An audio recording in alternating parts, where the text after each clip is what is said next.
Ma'am, nag-chat si Gio. Mamaya. Okay. Uh, the topic for today is models of character formation. So pag sinabi nating model, pwede nating sabihin na ito ang gabay natin. So the generic models outlined below, yung mga naka-bold dito sa baba, are constructed as helpful tools or lenses by which we can describe what character formation is or has been in historical reality.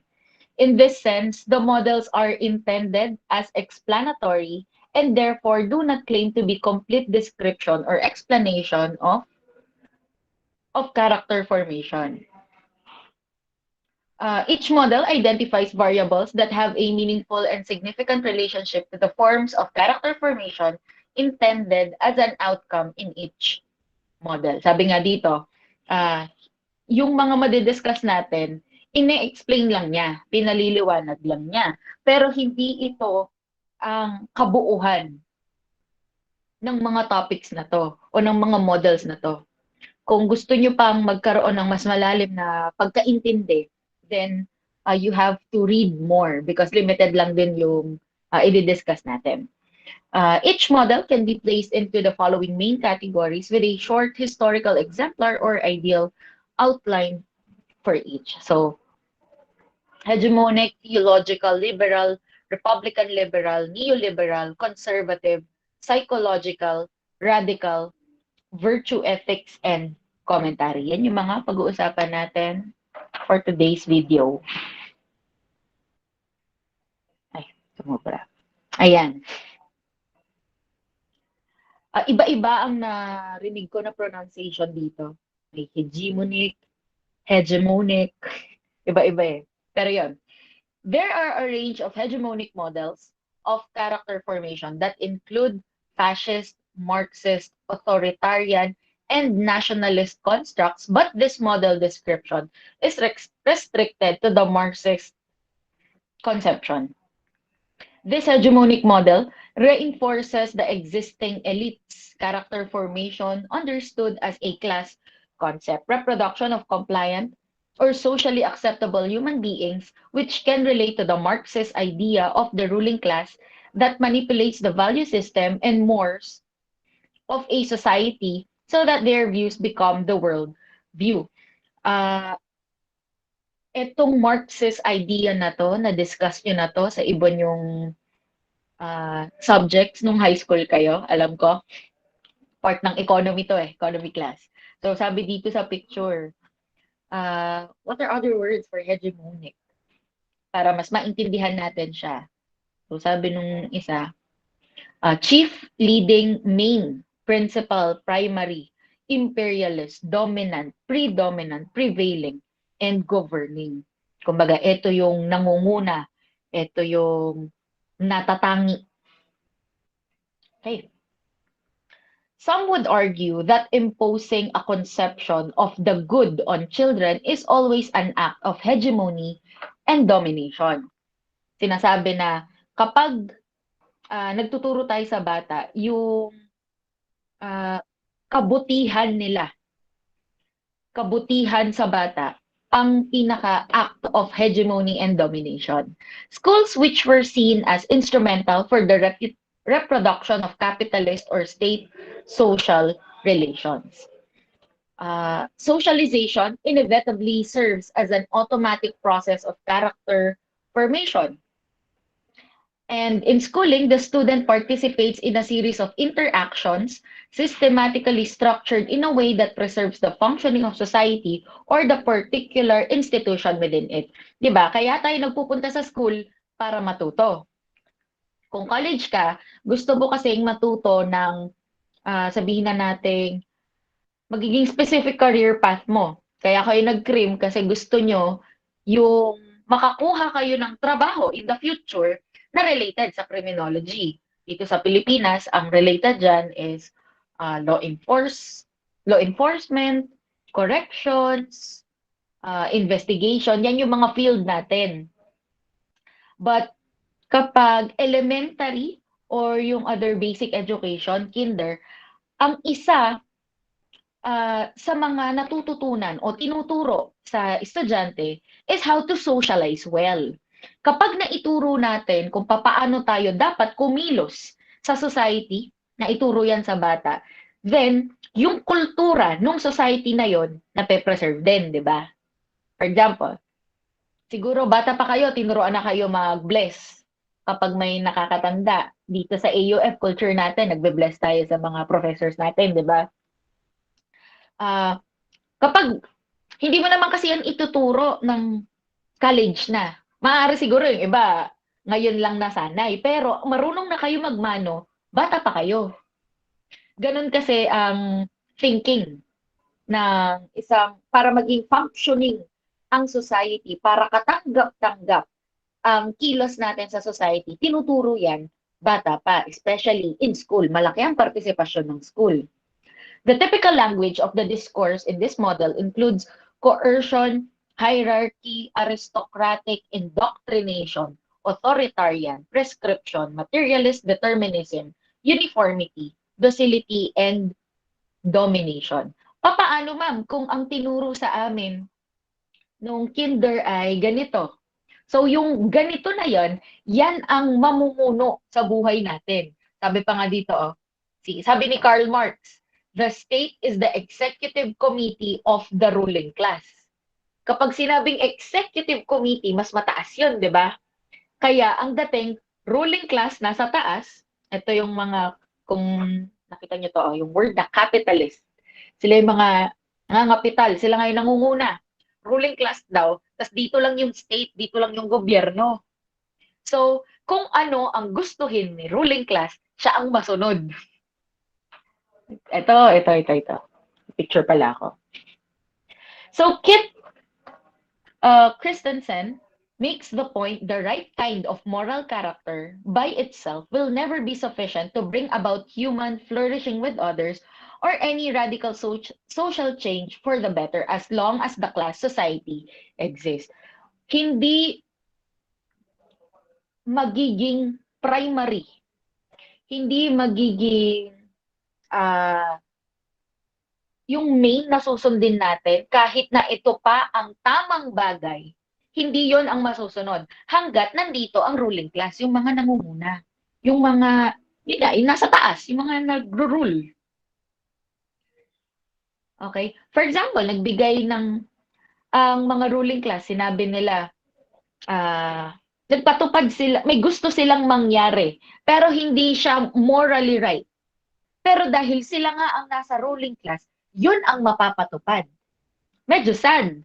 Pero dito sa hegemonic, yun ang thinking nila. Okay? So regardless kung ano man, mabuti man o hindi ang naituro sa isang tao, basta sinabi ng ruling class, ito ang gusto namin, then yun ang maipapatupad, yun ang maituturo. In fact, given the extent to which people's objective circumstances determine both who they individually are and how the actual course of events will unfold for them independently of their intentions and desires, it must be assumed that personal character will most often constitute at best only a secondary causal factor in historical development. Ulitin natin. Personal character will most often constitute at best only a secondary causal factor in historical development. Ikalawa lang daw yung personal mo, yung personal character mo. Kasi ang mauuna pa rin, yung naituro nga sa'yo na mula sa ruling class. Okay? The state seen from this model is viewed as an instrument of the ruling class. Instrumento lang ang state, as literal na state, as in the Philippine state, who influence the way people think, their conception of reality, and their values. Kung ano yung mga paniniwala nila, kung ano yung mga gustong mangyari nitong mga nasa ruling class, yun ang matatanggap din natin na parte na nitong populace. Well, kasi tayo, I assume wala tayo sa ruling class kasi hindi naman tayo nag-hold ng ganun ka taas na power. We are not above the state, di ba? We are not above the government. But eto nga, yung capitalist ruling class, sila yung nangunguna dito. Ini-impluwensyahan niya ang state. Ayan nga, the capitalist ruling class dictates the state. And then, the populace elects the government, kung sino yung mga namumuno sa gobyerno natin. And then the government influences the state. Kaya nga, balikan natin yung sinabi ni Karl Marx. The state is the executive committee of the ruling class. Okay? Next is theological.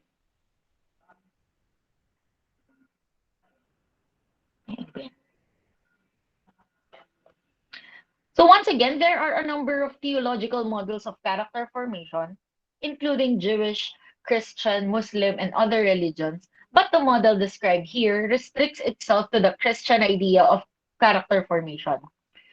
Theological and religious-based character formation within the Western Christian tradition gives priority to the virtues of faith, hope, and love with reason and revelation required for ethical decisions and actions.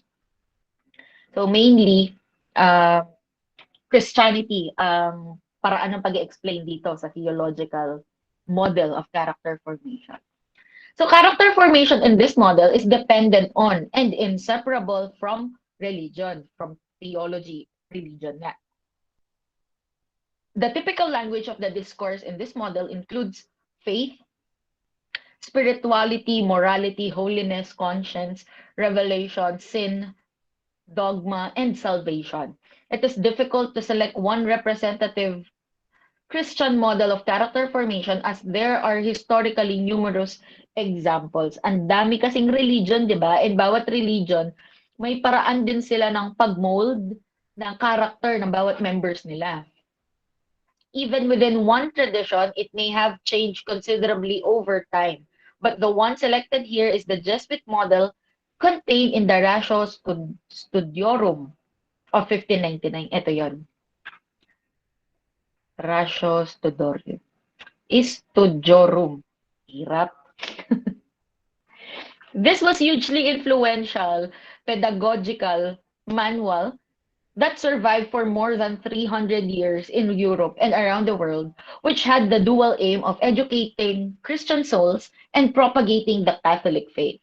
The Jesuits were a new religious congregation that saw educating youth as a founding aim, with education seen as a special ministry. O kung mapansin nyo, youth ulit. Kasi nga, mas nade-develop ang character natin, mas na-form ang character natin during our younger years, during our youth. Kasi kung papaano tayo ngayon, kung ano yung character natin sa panahon natin ngayon, ay yung mga natutunan natin noon. Okay. They set out to inculcate principles in boys combined with useful knowledge. In this, they followed the conservative humanists of the Renaissance and offered a classical curriculum that the founder, Ignatius Loyola, yan, yung nasa gitna, ito. Baka narinig niyo na siya. Yung mga Loyola schools sa Manila, mga Catholic schools yun. Yan siya ang kumbaga, inspiration nila. And that the founder, Ignatius Loyola, believed teachers should make it their special aim, both in their lectures and when occasion is offered outside them, to inspire the student to the love of God, our Lord, and to a love of the virtues by which they will please Him. Ang sinasabi dito, ang mga teachers daw, katulad namin, ang tinuturo daw dapat sa estudyante ay ma-inspire ang estudyante na mahalin ng Diyos at gawin ang mga bagay na makalulugod sa Diyos. Ganun daw dapat ang character natin. Kumbaga, lahat ng galaw natin ay para sa Diyos. Yun daw ang special aim ng teachers. Kasi nga, di ba, nagbigay sila ng, mas binibigyan nilang importansya ang education. Sabi ko nga, the Jesuits saw educating youth as a founding aim, with education seen as a special ministry. Kumbaga, mahalagang bagay daw ang teaching. para sa kanila and educating. Okay. Another model of character formation is liberal. In this model, we are not speaking of a liberal education based on the medieval concept of the liberal arts, but rather we are describing liberalism that emerged during the Enlightenment. Sa iba niyong subject, mahahapyawan din ang the Enlightenment na historical period. This Enlightenment liberalism has deeply permeated our ideas of education and schooling. Liberal virtues such as civility, tolerance, and open-mindedness are essential for self-governing citizens and for a healthy Western democracy. Kumbaga, etong sa liberal virtues na to, open-minded ang mga tao na nagpa-practice ng liberalism. Na-networking sila, no? And mahalaga nga daw yan for self-governing citizens kapag pag independent ang mga citizens natin. Ayan nga, democracy. Typically, liberal virtues are valued for instrumental reasons and for allowing freedom for interference in pursuit of good lives. Some liberals view virtues for their intrinsic worth. The typical language of the discourse in this model includes justice, social responsibility, diversity. Sabi pa nga kanina, di ba, open-mindedness. Ibig sabihin, dahil open-minded ka, pwede kang magkaroon ng sarili mong opinion. Kaya may pagkakaiba talaga yan, dahil magkakaiba tayo ng opinion, di ba? So, diversity, oppression, free expression, yun, pwede mong sabihin yung gusto mo. Human dignity, egalitarian, collectivist, and equal rights.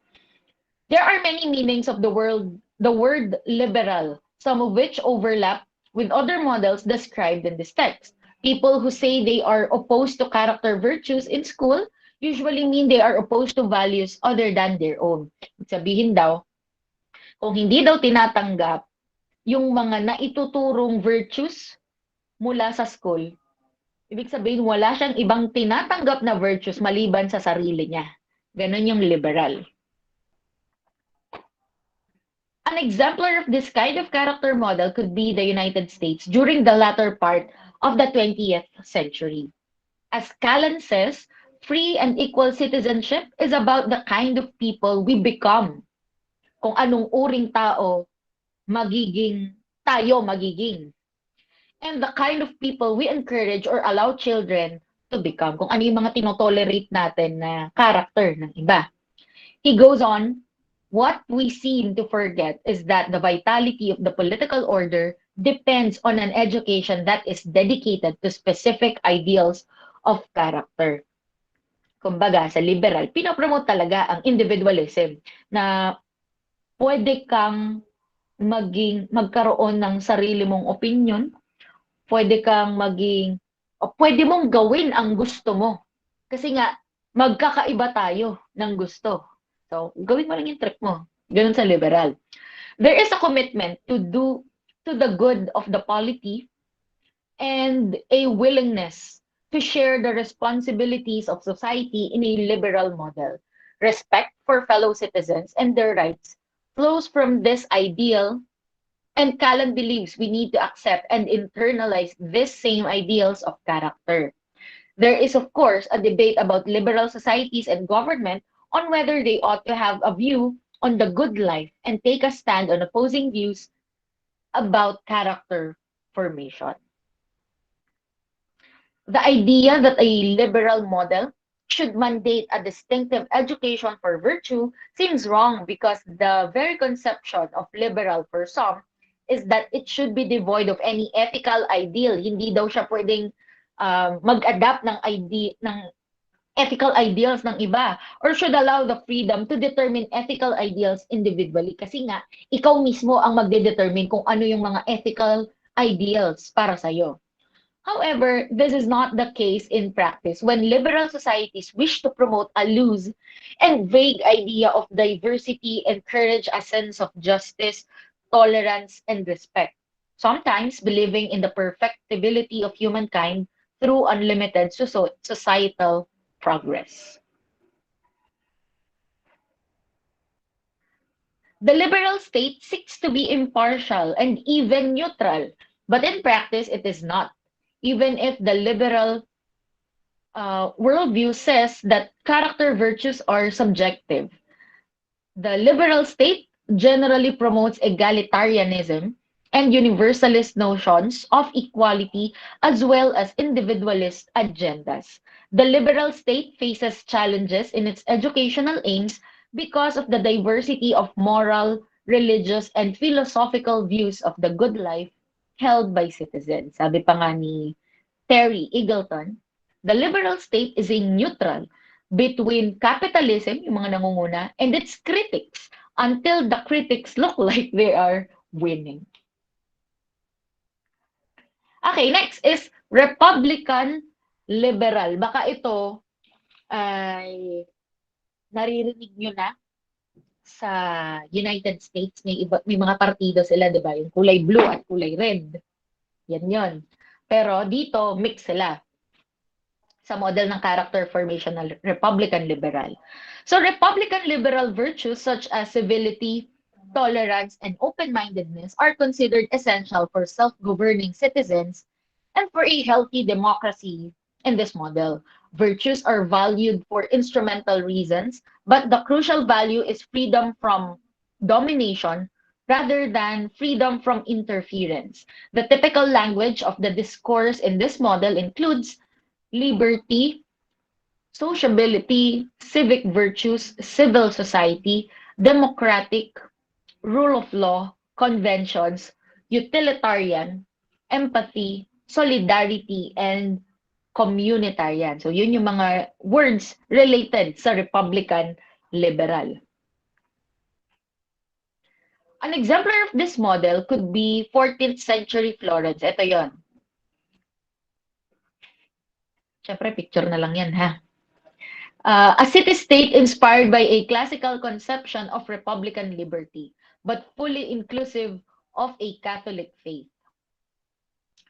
Young, wealthy men, in other words, less than 10% of the population, were brought up to expect a share in the government of the city, to attend the assembly, speak in debates, judge the arguments, take sides and vote, serve as a magistrate, or sit on a jury.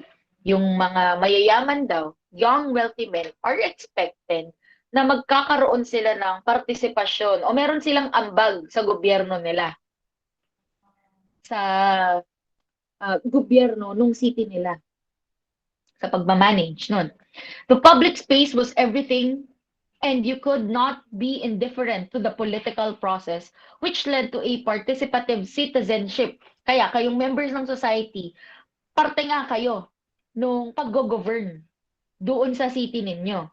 Kaya participative citizenship ang term, which gave you status, power, and position in civic society. So kapag ito, nagpa-participate to as jury sa mga hearing na kinokondak sa mga kaso, big time to. Ganun ang thinking ng mga tao. Although, parang ganun pa rin naman sa atin, di ba? The public space certainly trumped the private space. Character formation included the civic virtues and the focus was on the political formation of sons. Yun yung Republican liberal. Yung mga anak na lalaki, minomold para maging politiko. As Peterson argues, the civic virtues are central to understanding this model, as they were understood as those dispositions and character traits which, in their social expression, enabled citizens to participate in the public affairs of their communities. Siyempre kasi, ano ba yun? Ito, itong mga to. Expect a share in the government of the city, to attend the assembly, speak in debates, judge the arguments, take sides and vote, serve as a magistrate, or sit in a jury. Nangyayari yan sa public space. As in, siguro sa panahon natin ngayon, nasa kanto sila. Tapos may nagde-debate doon. Tapos ikaw nakaganon ka lang, para kang marites o parites ka doon. Tapos, ito, mas okay yung argument nito. Ito na lang panalo. Okay. Okay, next is neoliberal. Harvey defines neoliberalism as a theory of political economic practices that propose that human well-being can best be advanced by liberating individual entrepreneurial freedoms and skills. Indeed, that the market is an ethic in itself, capable of acting as a guide to all human actions and substituting for all previously held ethical beliefs. In this sense, character is an ideal that assents to behavior that upholds the economic structure. So ito naman, ang focus niya is the economy. It has traditionally been connected with the Protestant work ethic in that hard work is seen as a good builder of character, and a lack of this ethic is reflected in a weakness of character. So kung ikaw daw ay masipag, hardworking ka na tao, then good ang character mo. Na-form ng maayos ang character mo. Pero kung tamad ka daw, then weak ang character mo. Yun ang thinking sa neoliberalism. It was a form of moralism through applying codes of behavior. Early 19th century American schools organized character courses of study around moral codes, and one example was prepared by the National Institution for Moral Instruction, which was a code for successful workers, which included: I will educate myself into strong personality. I will develop force of character and have some uh, worthy purpose in life. I will use my leisure wisely. I will be well informed, self possessed, self controlled, self respecting, stable, open minded, and teachable, alert, observing. I will be quick to understand and of good memory. I will use my imagination and be ready to take responsibilities. I will gain knowledge of human nature. Diba? Ang dami niyang gustong maging, dami niyang gustong gawin. Kasi nga, balik tayo dun sa una nating sinabi. Hard work is seen as a good builder of character. Kaya madami siyang gustong gawin. At ang interpretation nun is that maganda ang character mo. Ano pang sabi? I will gain knowledge of human nature, show sympathy, and take an interest in people. I will be friendly, cheerful, harmonious, and always tactful. Okay.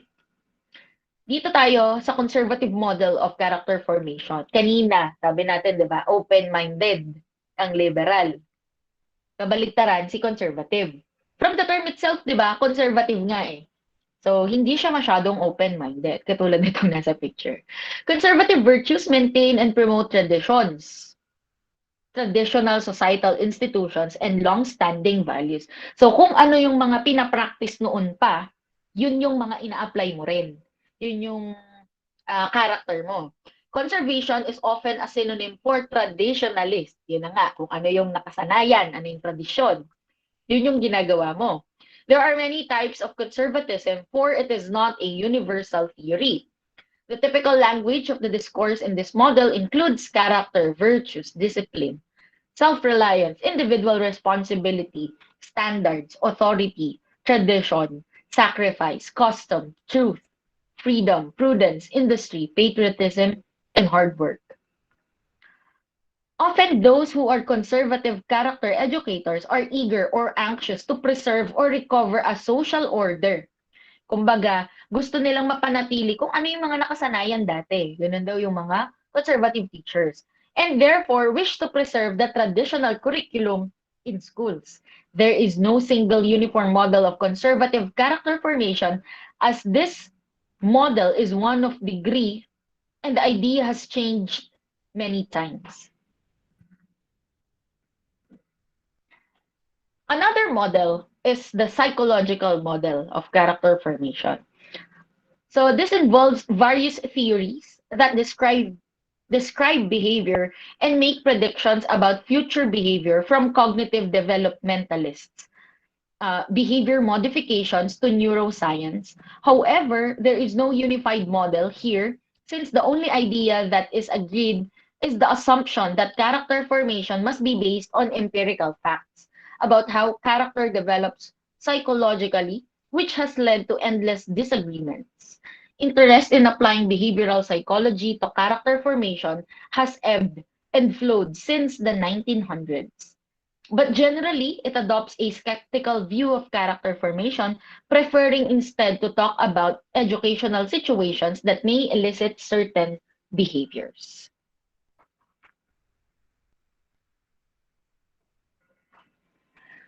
So the typical language of the discourse in this model includes behavior, motivation, development, change, measurement, tests, innovation, brain and motor development, nature versus nurture, and cognition. Lahat yan related sa psychological model.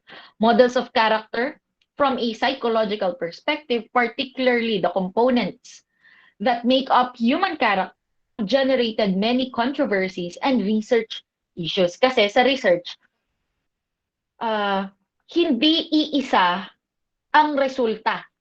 Kumbaga sa dami ng researches, nagiging magkakaiba ang resulta at nagko-contradict sila sa isa't isa. Siyempre madaming factors 'yon. Maaaring yung research sa United States, ganito ang resulta, then yung research sa Japan, iba ang magiging resulta kahit na same process ang ginawa nila sa pagre-research. There have been strong determinist assumptions behind what some have called the science of character, which has attempted to offer a better understanding of this complex concept. However, the results in popular psychology have at best been inconclusive and at worst, simply advocacy science. Next is radical. Radical ideological models range widely from militaristic to progressive expressions of character education. Baka ito, naririnig nyo na to, mga taong to, radical. It is not a coherent category in defining accurately the various submodels within this spectrum of authoritarianism to progressivism, left to right, is a difficult thing. They are often associated with political power, as Yu says. The construction of virtue is always tied to privilege, power, and control. Balikan natin yung kanina. Sabi nga, kung sino yung nasa taas, kung sino ang ruling class, sila ang magsasabi kung ano yung tama o mali, ano yung mga virtues na katanggap-tanggap. So, ganun. The typical language of the discourse in this model can include a broad and contradictory range of words and phrases. Radical, ideology, nationalist, eugenics, feminist, sexual, left, right, green, utopian, passive, obedience, and deschooling. It is often associated with the ideas of modernity and is a very flexible model. Halos tanggapin niya na lahat. Ganun kasi ang radical dahil extreme points of view. Lahat tinatanggap. Suggesting a vague future education. Kaya malabo siya. It can be associated with fascism, socialism, communism, and replaces the old or traditional emphasizing that which is modern. Kumbaga, kasi katanggap-tanggap na ang same-sex marriage. Nasa modern na panahon na tayo. Yung mga paniniwala nyo, traditional yan, mga makaluma na yan. Ganon ang dating ng radikal. Okay? Then virtue ethics. This concerns the classical emphasis on an individual's character as the key element of ethical thinking rather than on a concern for rules and consequences, an Aristotelian theoretic lens. It emphasizes the character of the actor who must be encouraged to do those actions that further their formation as a human being. Katulad nga nung nandito sa picture. Ayan. Samurai daw yan, yung nasa kaliwa ha. Sabi nung matanda. Of the 7 virtues of the samurai, the greatest is devotion to all things samurai. I could never be bothered learning the other 6 virtues. Tinandaan niya lang daw yung isa. Devotion to all things samurai. Okay. It can be prescriptive in that it often consists depending on the advocate and the advocacy of particular virtues as worthy of being inculcated, because many feel that modern society is in crisis and believe that other modern ethical theories have failed. The virtues are understood as the qualities of persons and their lives. Kumbaga, sa virtue ethics, depende rin daw ang pag-form mo ng character sa kung ano ang paniniwala nung nagtuturo sa'yo. Depende nga daw sa advocate. Kung ano yung advokasya niya, yun yung tatanggapin mo. The typical language of the discourse in this model includes practical wisdom, flourishing, traits, excellences, habits, virtues, reason, dispositions, purpose, formation, motives, the good life, intellectual, and willpower. Virtue ethics is a branch of normative ethics based on the works of Plato and Aristotle, but encompassing many other thinkers over the last 2 millennia who considered the goal of human existence the pursuit of excellence or of virtues. Kaya daw nabubuhay ang tao, ang goal niya ay to pursue excellence. Yung laging maging maganda ang resulta ng mga ginagawa niya sa buhay. Tayo man, di ba? Core values natin, mabuti, magaling, may malasakit sa kapwa. Yun, pursuit of excellence, pagiging magaling. The word virtue here derives from the Latin virtus.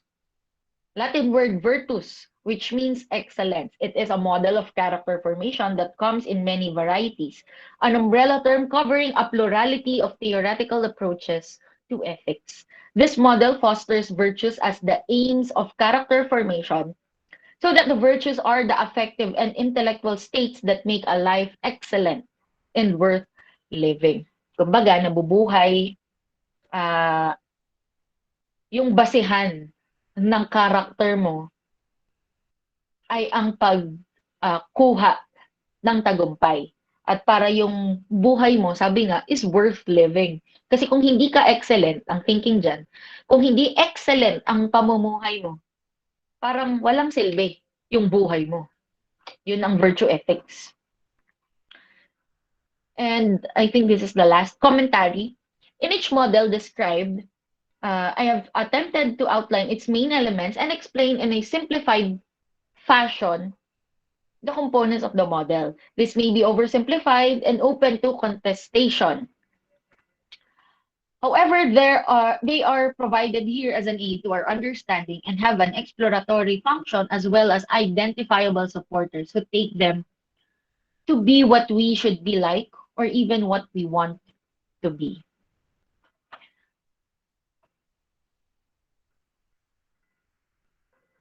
Okay.